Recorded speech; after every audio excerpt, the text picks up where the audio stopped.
Vice President, the Prime Minister, and some few ministers who requested, and they gave genuine reasons.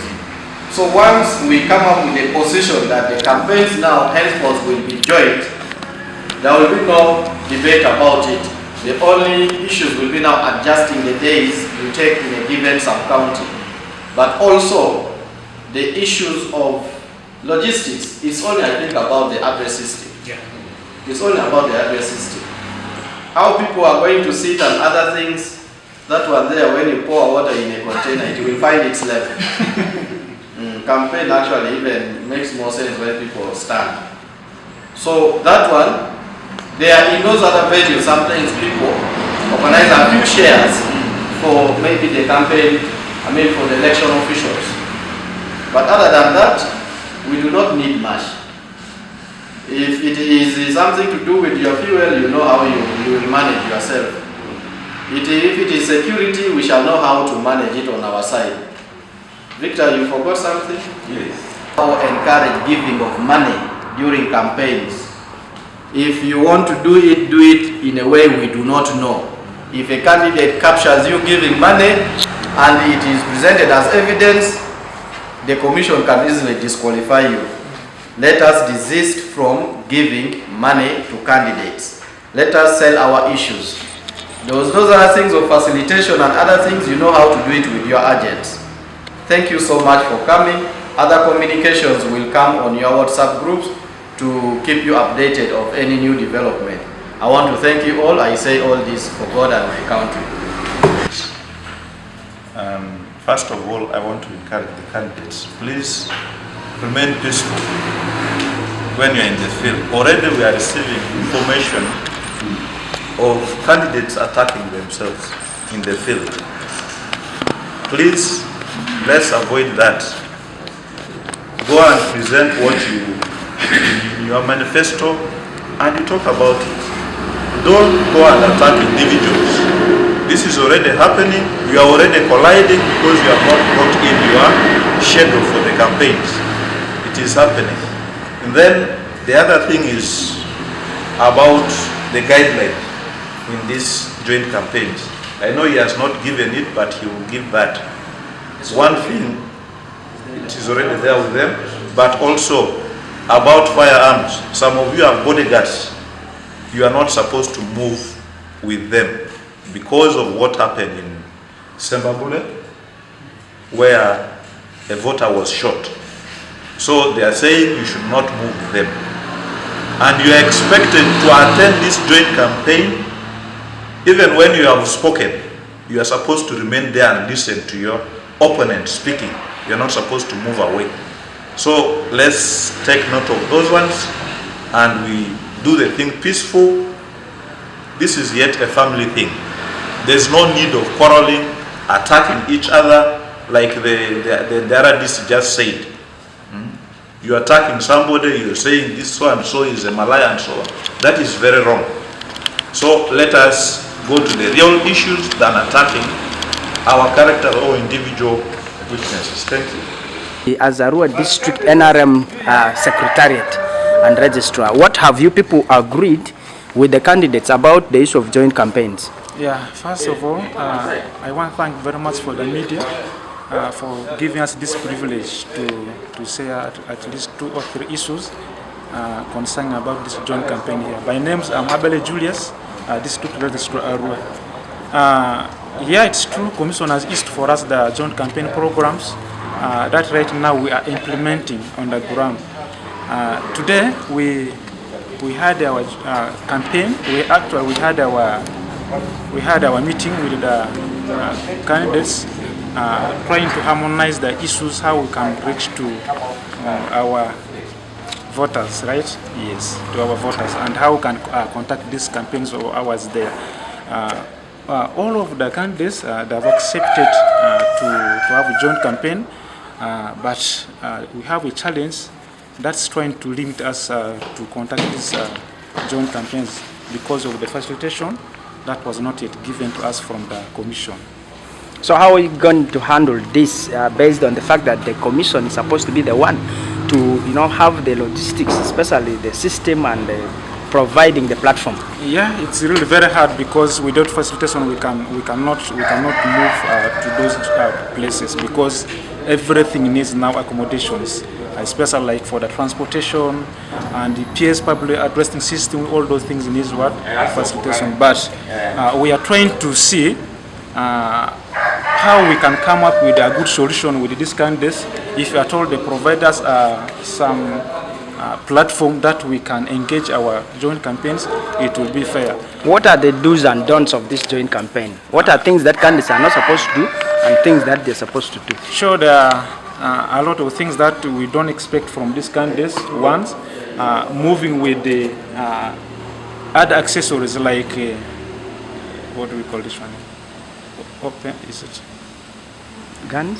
Yes, guns. We don't expect guns, and we also don't expect this PS public address systems, which has a lot of volume. That one is not expected. So we don't want also the candidates provide us the artists who are going to entertain the voters. We don't expect that one day to happen at the venue. How about the issue of money? You know, candidates give out money. They are not supposed to give money to the voters by that time there. They are not supposed to. It's not allowed. What is the penalty? So I don't know, but if you are captured, you'll be dealt with. If you are captured, you'll be dealt with. But we don't encourage these people to give money during the joint campaigns. How is this joint campaigns going to be? Is it for all of them or specific? Because we have women member of parliament contestants, direct MP contestants, LC5. How are they going to move? Okay, now we had a schedule for the programs. We had a schedule for the women MPs. They will start from another village or from another sub-county, and we also have for the area members of parliament, especially for the men. So it will start from another sub-county, and also have a schedule for the vice chairpersons, actually for the L5 chairpersons. So they also start from another sub-county. Lastly, what happens to a candidate who says, I don't want joint campaigns? It is a must. It is a must. So no candidate should go away from the joint campaign. So it's a standard which was set by Commission, and we have to implement it when the right time has come. Where the Commission fails to provide the platform and logistics, what are you going to do? No, Commission will never and ever fail to provide logistics. We shall have. Okay, you're going to start with your name and the position you're contesting for, and briefly tell us about the issue of the joint campaigns. Are you recognizing this and going to, participate in it, or you go otherwise and consult your people individually? Start with your name. I'm called Dr. Madira Kefa, contesting for the position of Member of Parliament for Vura constituency. As far as joint campaigns are concerned, I welcome the idea. I feel it is so good. One, it will bring unity among the members, and secondly, it will bring love to these members, among the members. Again, it will reduce on the violent cases against these candidates, or reduce on the issues of abuse of these individual candidates. And eventually, we shall have harmonized system of working together. Politics is not an issue of division. However,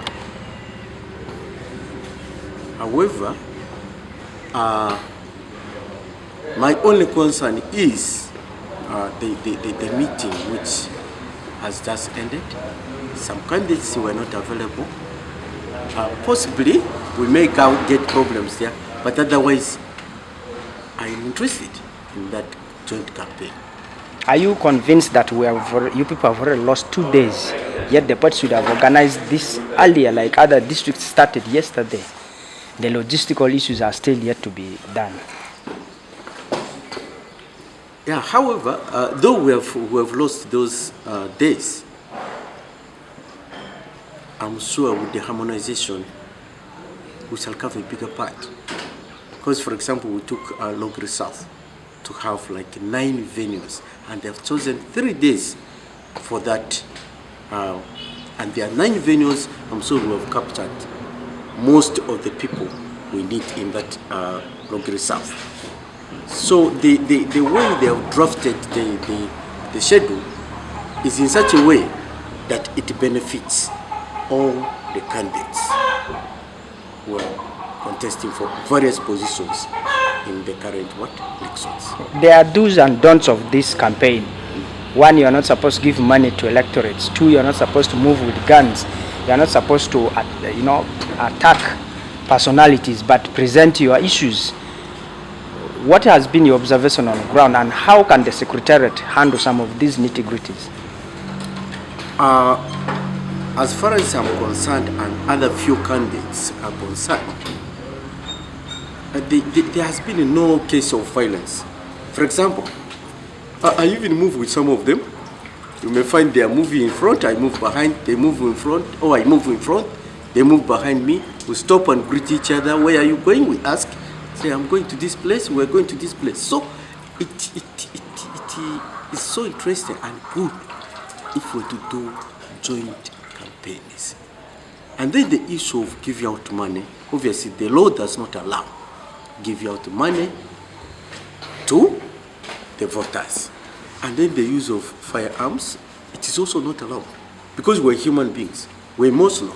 So you may find one candidate is offended, and the emotions, he can shoot or release the bullet and somebody dies, which is not allowed. So we're not carry that or the guns to the place of campaigns, so that we have a peaceful environment and finish the elections comfortably and successfully. In just 2 minutes, who is Doctor, and what are you standing for? What is the thing provoking you to come to Vora and say, I want to be your leader? Thank you very much. Many people do not have a manifesto, but they say, I want to go and lead. Thank you so much. I am Dr. Madira Kefa. I've been working with the government of Uganda in Kagadi Hospital, that's Western Uganda, for 29 years. But my years of service have not yet ended. Right now I'm 56 years old. I was left with 4 years to retire officially.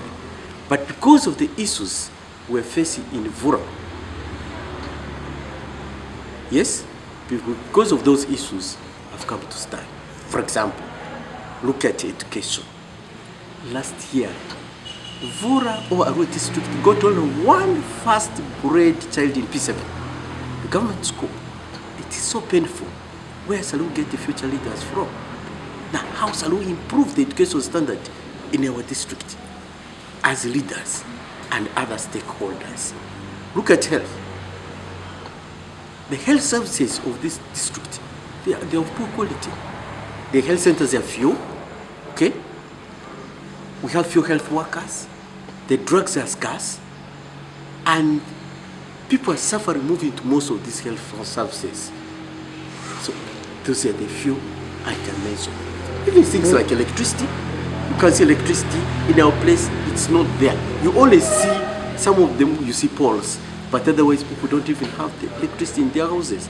And yet it has a lot to do with the economic development of the what?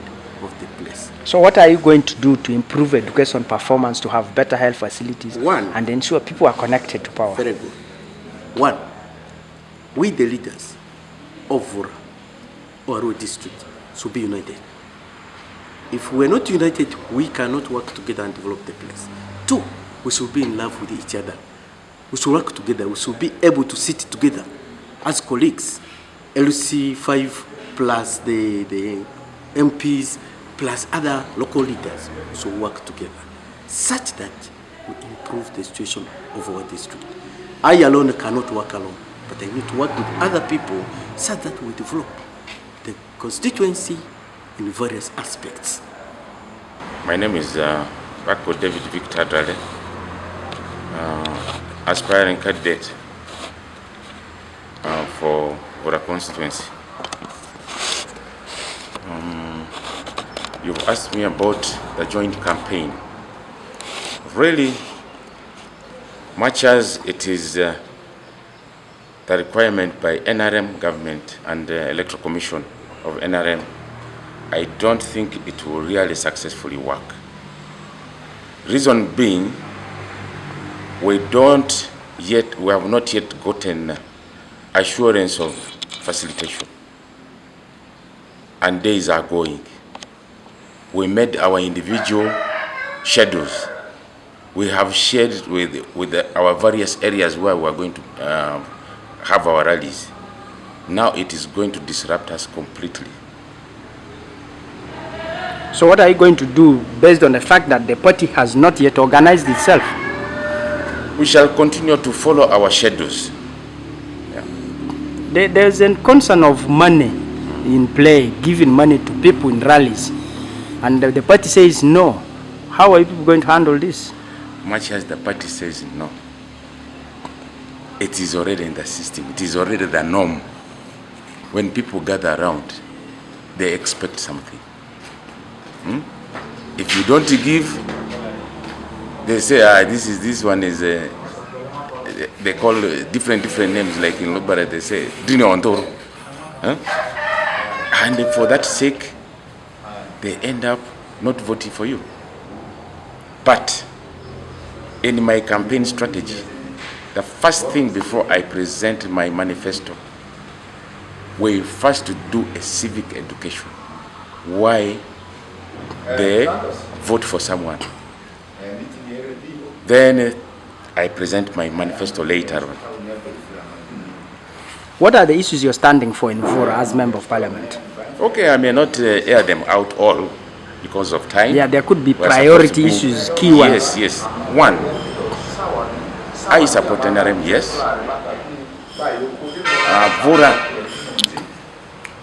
Vora has been voting for NRM 100%. NRM has been getting 100% vote in Vora. But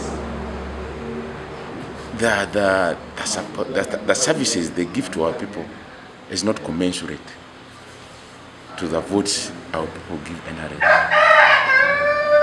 I may not blame the government 100%. It could be some of our leaders were elected who have not presented our issues. Where I've been going to, people have been questioning us. You people come and confuse us here. When we vote for you, you don't come back. Indeed, I've seen some areas, the situations are dire, like areas of Ajia. 10 kilometers away, you don't see any primary school. You don't see a health center. It is so pathetic.